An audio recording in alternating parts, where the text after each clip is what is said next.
बाबरी ढांचा विध्वंस की पहली बरसी पर 6 दिसंबर 1993 को देश के कई राज्यों में ट्रेनों में सीरियल बम ब्लास्ट हुए।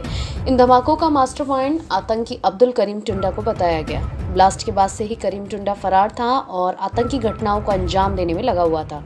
अगस्त 2013 में पुलिस ने आतंकी टुंडा को गिरफ्तार किया और इसके बाद से ही उसके खिलाफ अजमेर की टाडा कोर्ट में केस चल रहा था। गुरुवार 29 फरवरी 2024 को टाडा कोर्ट के जज महावीर प्रसाद गुप्ता ने टुंडा को सीरियल बम ब्लास्ट केस से बरी कर दिया, जबकि 2 अन्य आतंकी इरफान और हमीमुद्दीन को ब्लास्ट का दोषी मानते हुए उम्र कैद की सजा सुनाई गई है।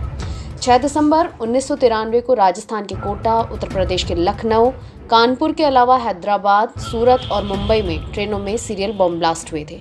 28 फरवरी 2004 को टाडा कोर्ट ने इस मामले में 16 आरोपियों को दोषी मानते हुए उम्र कैद की सजा सुनाई थी। बाद में सुप्रीम कोर्ट ने 4 आरोपियों को बरी कर दिया, जबकि बाकी 12 दोषियों की सजा को बरकरार रखा गया। सीरियल बम ब्लास्ट के बाद आतंकी अब्दुल करीम टुंडा फरार था। इस दौरान उसने रोहतक और हैदराबाद में भी बम धमाके किए।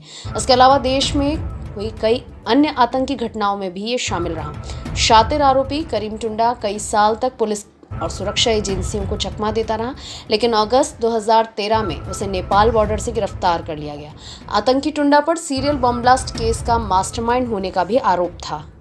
साल 1993 से 1998 तक देश में हुए कई बम धमाकों का मास्टरमाइंड अब्दुल करीम टुंडा ही था। दिल्ली, पंजाब, हरियाणा, आंध्र प्रदेश और महाराष्ट्र में हुई आतंकी घटनाओं में टुंडा का हाथ रहा है। वह आतंकी संगठन लश्कर-ए-तैयबा का प्रमुख भी रहा है। धार्मिक कट्टरता के आधार पर उसने आतंकियों की पूरी फौज तैयार कर ली थी। उसके संगठन की विदेशों से भी फंडिंग होती थी। सुरक्षा एजेंसियों की जांच में सामने आया कि आतंकी टुंडा का नेटवर्क कई देशों में फैला हुआ था। वह इतना शातिर था कि आतंकी घटनाओं का अंजाम देने के लिए वह खुद कहीं नहीं जाता था।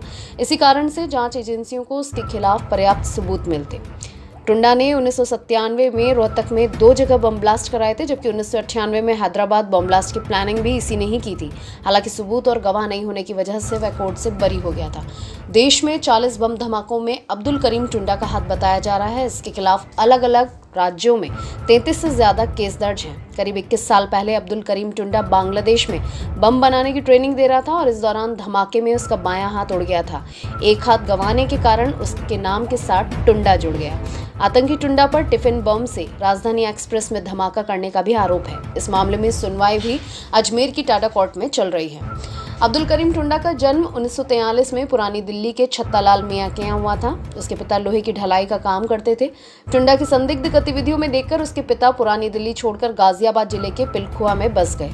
यहाँ वह भाइयों के साथ बढ़ाई का काम करने लगा। परिजनों ने कुछ समय बाद उसकी शादी जरीना नाम की महिला से करा दी। शादी के कुछ समय बाद ही टुंडा कई दिनों तक घर तक नहीं पहुंचता था, घर से लापता रहता था। 1981 में उसने पूरी तरह से अपना घर छोड़ दिया। लंबे समय बाद जब वह घर लौटा तो अहमदाबाद की रहने वाली मुमताज के साथ उसने शादी कर ली थी। इस दौरान उसके पाकिस्तान में ISI से ट्रेनिंग लेने की बात भी सामने आई थी। टुंडा के खिलाफ दिल्ली के थाने में 21, गाजियाबाद में 13 और देश भर में 40 से ज्यादा केस दर्ज हैं। 1956 में अब्दुल करीम टुंडा के खिलाफ चोरी का पहला केस दर्ज हुआ था और जानकारी के अनुसार उस वक्त टुंडा नाबालिग था।